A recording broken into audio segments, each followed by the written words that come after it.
حجاب اور برقعے وغیرہ کے حوالے سے اور خاص طور سے حالات حاضرہ کو دیکھتے ہوئے اسلامک لا پر جس طرح سے اپوزیشن اور دشمنان دین کے حوالے سے اٹیک مسلسل ہو رہے ہیں، وقتی حکومت اور وقتی طاقت کے بلبوتے، اس کو دیکھتے ہوئے ہم نے اپنی خواتین کو اسٹرکٹ کیا تھا اور متنبہ کیا تھا۔ اللہ سبحانہ آپ سب کی مدد اور حفاظت فرمائے، ہر جگہ ہر موقع سے آپ سب کو محفوظ فرمائے۔ اے ایمان والو، اے ایمان والیو، کافروں کی طرح ہرگز نہ ہونا۔ جن کافروں نے خاص موقع سے اپنے بھائیوں سے کہا تھا، جب وہ جنگ کے لیے نبی صلی اللہ علیہ وسلم کے ساتھ نکلے تھے یا غزوہ کے لیے نکلے تھے، کہا تھا لو کانوا عندنا ما ماتوا، اگر تم لوگ ہمارے ساتھ رہ جاتے اور نبی کے ساتھ نہ جاتے تو نہ مرتے اور نہ قتل کیے جاتے، تانا کے طور پر کہا تھا۔ لیکن جب وہ شہید کر دیے گئے اور عصمتوں کی آیتیں اتری، ان کی شہادت رائگاں نہ ہوئی، تو منافقین کے دلوں میں حسرت ہوئی اور ندامت اور ذلت کا سامنا کرنا پڑا۔ اللہ سبحانہ کہتا ہے، ارشاد فرماتا ہے، لیجعل اللہ ذلک حسرۃ فی قلوبہم، اللہ تعالیٰ نے حسرت کے طور پر ان کے دلوں میں یہ بات ڈال دی۔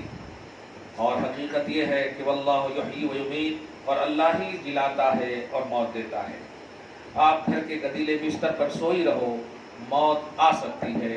کوئی سنگلاخ وادی میں کام کرتا رہے، زندہ رہ سکتا ہے۔ موت و حیات ہمارے بس میں ہے ہی نہیں، اللہ کا اذن اور اشارہ ہو ملک الموت آ جاتے ہیں۔ روح کھینچنے والے فرشتے مقرر ہیں، بندے روح نہیں کھینچتے، زخم پہنچا سکتے ہیں، بندے فزیکلی طور پر ٹارچر کر سکتے ہیں، روح پر بندوں کا اٹیک پر اثر نہیں ہے۔ روح کھینچنے کے لیے ملک الموت ہی ہے جو فکس ہے۔ جیسے وحی کوئی اور فرشتے نہیں لا سکتے، وہ جبریل علیہ السلام ہی فکس ہے۔ بارش کوئی اور نہیں برسا سکتے، وہ میکائیل علیہ السلام فکس ہے۔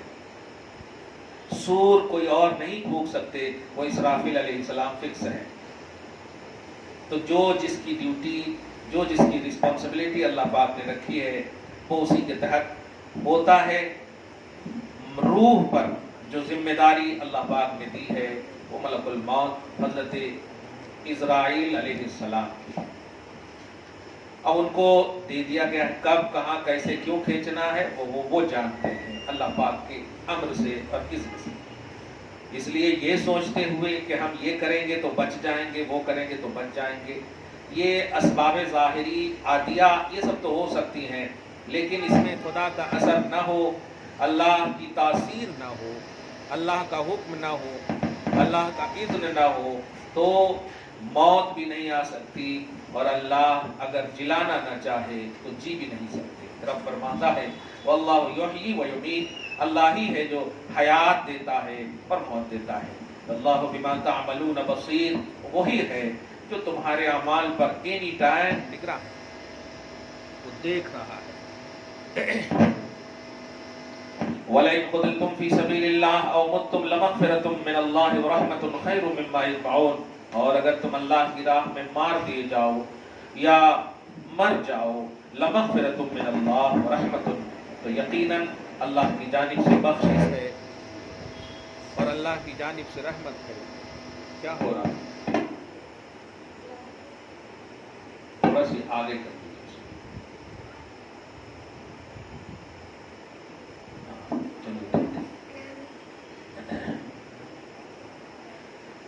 اللہ کی جانب سے بخشش ہے، ورحمت، اور اللہ کی جانب سے رحمت ہے۔ یعنی جو لوگ موت سے نہیں بھاگیں گے، اپنے کام پر جو اللہ نے انہیں دی ہے اسی پر معمور رہیں گے، تو وہ مر بھی جائیں گے تو ان کے لیے موت رحمت ہے، زحمت نہیں ہے۔ آپ ہم سب ابھی بیٹھے ہیں، موت کی طرف دھیان بھی نہیں ہے۔ اگر ہم میں سے کسی کی موت ہو گئی تو تو یہ موت رحمت ہے. ایمان والے اور والیاں جب مرتے ہیں تو وہ موت رحمت ہے ان کے لیے. ہاں لیکن جو ڈر کر مرتے ہیں تو وہ اس کے لیے زحمت ہے، کیونکہ آپ کس سے ڈر رہی ہیں جو آپ کی مطلب کیپیسٹی میں ہے ہی نہیں، آپ کے اختیار میں ہے ہی نہیں. آپ وہ کریں جو آپ کے اختیار میں ہے. کھانا پینا، رہنا، اٹھنا بیٹھنا، کپڑے دھونا، سونا، یہ ساری چیزیں آپ کے اختیار میں، یہ سب کر سکتے. موت آپ کے اختیار میں نہیں ہے. اگر وہ آ جائے لا یستأخرون ساعۃ ولا یستقدمون، تو ایک لمحے کے لیے نہ وہ آگے کر سکتی ہے آپ کو اور نہ پیچھے کر سکتی ہے آپ کو. آنا طے اگر آ گئی. خیر مما یجمعون، اور اگر ایسی موت آ جائے، چاہے شہادت کا درجہ ہو یا پھر موت کی طرف دھیان نہ دینے کی وجہ سے آپ اپنے اعمال صالحہ کی طرف دھیان دیے ہوئی تھی، اگر مر جائیں تو اللہ فرماتا خیر مما یجمعون.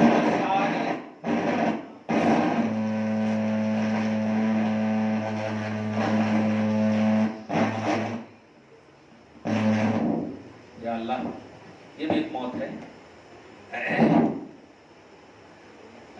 سارے دھن دولت سے جو جمع کی ہوئی ہے وہ سب بہتر ہے. ذرا اس بات پر غور کریں کہ ایک موت ہے جس کو اللہ پاک نے دو صورت دی ہے. چاہے دشمنوں کے ہاتھ سے مر جائیں آپ، یا یوں ہی آپ مر جائیں، طبعی طور پر مر جائیں. دونوں صورت میں اگر آپ نے موت کی طرف دھیان نہیں دیا، مثلا شہادت کا درجہ آپ نے اس وقت پایا جب آپ گئے تھے دین کی بلندی کے لیے، لیکن آپ شہید ہو گئے. مرنے کے لیے نہیں گئے تھے آپ دین کو بلند کرنے کے لیے یہ سوچتے ہوئے گئے تھے. مر گئے تو اللہ پاک فرماتا ہے آپ نے جو بھی پونجیاں جمع کی ہیں وہ تمام جمع کرتا پونجیوں سے یہ شہادت بہتر ہے. اسی طرح ابھی دیکھیے آپ ہم سب بیٹھے ہیں، میں نے مثال دیا، ہم میں سے کسی کی موت ہو جائے، اب ڈرو نہ کو، میں دعا نہیں دے رہا ہوں، ہم میں سے کسی کی موت ہو جائے، یہ موت جو ہے تمام پونجیوں سے بہتر ہے جو آپ نے جمع کی ہے. یہ تمام سے بہتر ہے. اللہ تعالی ہم سب کو ایسی موت عطا فرمائے جو خیر ہو، جس کو خاتمہ بالخیر کہتے ہیں. اس کا تھوڑا تو بند کر دیجیے، آپ لوگ آگے آ جائیں، چھوڑ دیجیے.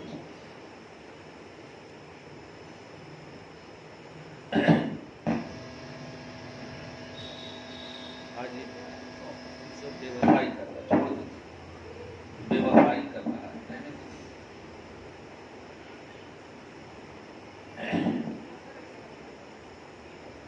وَلَئِن مُتُّمْ أَوْ قُتِلْتُمْ لَإِلَى اللَّهِ تُحْشَرُونَ، آیت نمبر 158 میں اللہ پاک فرماتا ہے اور اگر مر جاؤ یا مار دیے جاؤ یا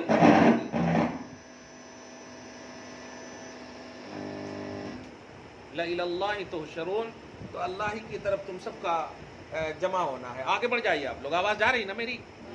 چلیے ٹھیک ہے. لَإِلَى اللَّهِ تُحْشَرُونَ، جانا تمہیں اللہ ہی کی طرف ہے.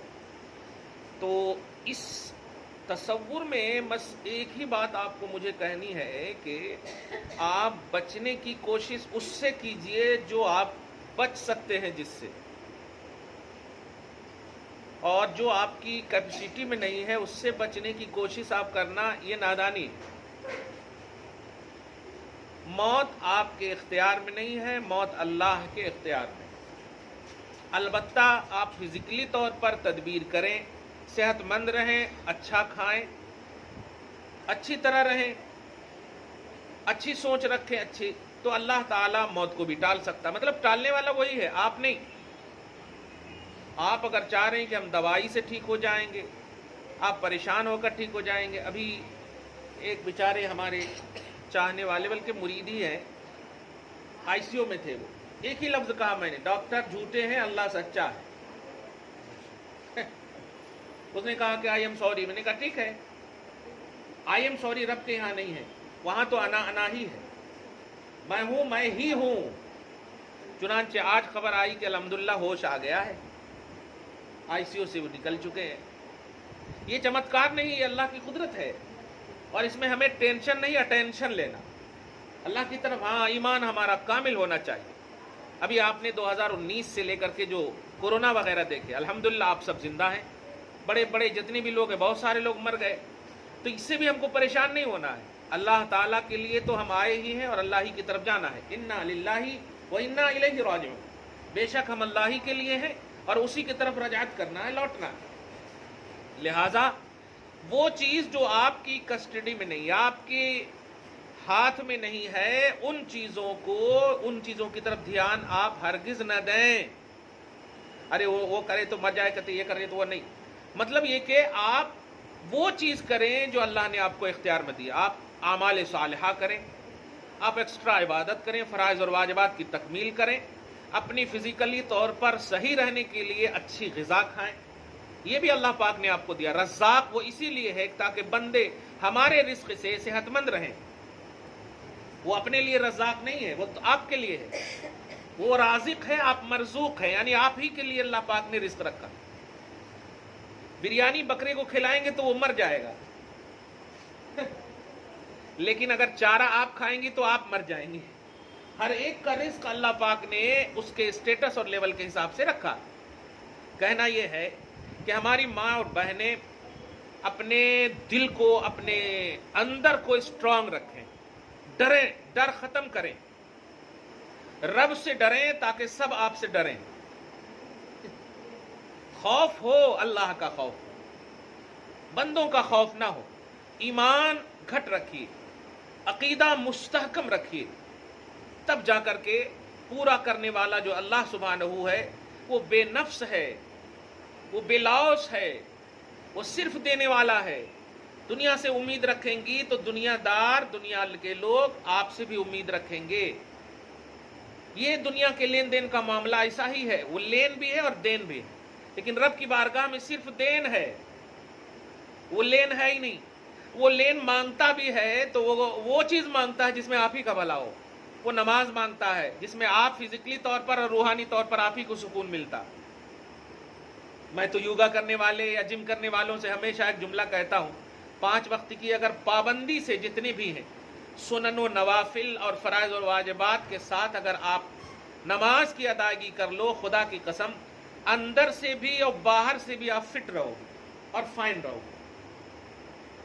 رسول اللہ صلی اللہ علیہ وسلم کے زمانے میں جم کا مسئلہ کیوں نہیں تھا؟ یہ جم بڑے بڑے کیوں نہیں کھلے ہوئے تھے؟ نماز فجر کی آپ نہیں پڑھیں گے اور جم میں جائیں گے جوائن ہونے کے لیے اور سوچیں گے کہ آپ ٹھیک رہیں. نہیں، جسمانی طور پر ٹھیک تو رہ سکتے ہیں، لیکن اگر روح صحیح نہیں ہے تو جسم بھی آپ کا صحیح نہیں رہ سکتا. نماز سب سے بہترین جم ہے، فزیکلی اور روحانی طور پر سب سے.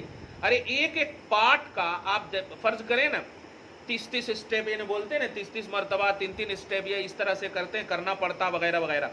لیکن کوئی ایسا مطلب اسٹیپ بتائے جس میں ہر پارٹ کا جم ہو جاتا ہو، ہر پارٹ کا ایکسرسائز ہو جاتا ہو. خدا کی قسم وہ نماز ہے. اب ایک رکعت کو آپ پڑھ کر دیکھیے، آپ دونوں ہاتھ اٹھاتی ہیں، پہلے یہ دیکھیے دونوں ہاتھ کا ایک انگوٹھے کا، پھر آپ نے ہاتھ باندھ لیا، یہ دیکھیے آپ، پھر آپ رکوع کر رہی ہیں، یہ دیکھیے آپ، پھر آپ سجدے کر رہی ہیں، یہ دیکھیے آپ. ناک، ماتھے، آنکھ، بدن، ہر پارٹ کا جم ہو رہا ہے. کمال ہے. تو یہ جو اللہ کی جانب سے ہے یہ آپ کی بھلائی کے لیے. مانگ وہ رہا ہے جس میں بھی آپ ہی کی بھلائی ہے. نماز مانگ رہا ہے، آپ ہی فزیکلی طور پر روحانی طور پر فٹ ہے. زکوٰۃ صدقات مانگ رہا ہے، آپ ہی کو اللہ تعالیٰ دے رہا ہے. بہرحال وَلَئِن مُتُّمْ وَقُلْتُمْ لَإِلَى اللَّهِ تُحْشَرُونَ، اگر مر جاؤ یا مار دیے جاؤ، ہر دو صورت میں اللہ ہی کی طرف آپ سب کا لوٹنا ہے اور پھرنا ہے. آیت نمبر 158 تک کا درس ہوا. اب جو 1-2 آیت جو ہے آج کا ایک خصوصی درس ہے، جو میں سمجھتا ہوں کہ میلاد النبی کے لیے بڑی خوبصورت تمہید ہے. میں چاہتا ہوں کہ سیرت کے حوالے سے ایک سیریز کے طور پر آپ سب کے سامنے پیش ہو. ایک صرف جلسے میں ایک سیرت، اور وہ بھی اس ذات کا کہ لا يمكن الثناء كما كان حقه، کہ جس کی ثنا اور تعریف بس رب ہی کر سکتا ہے، یعنی بندوں کے بس کی بات نہیں ہے. ان کی سیرت کے وہ خاص پہلو بس آپ کے سامنے پیش ہو جس سے آپ کی زندگی میں انقلاب آ جائے.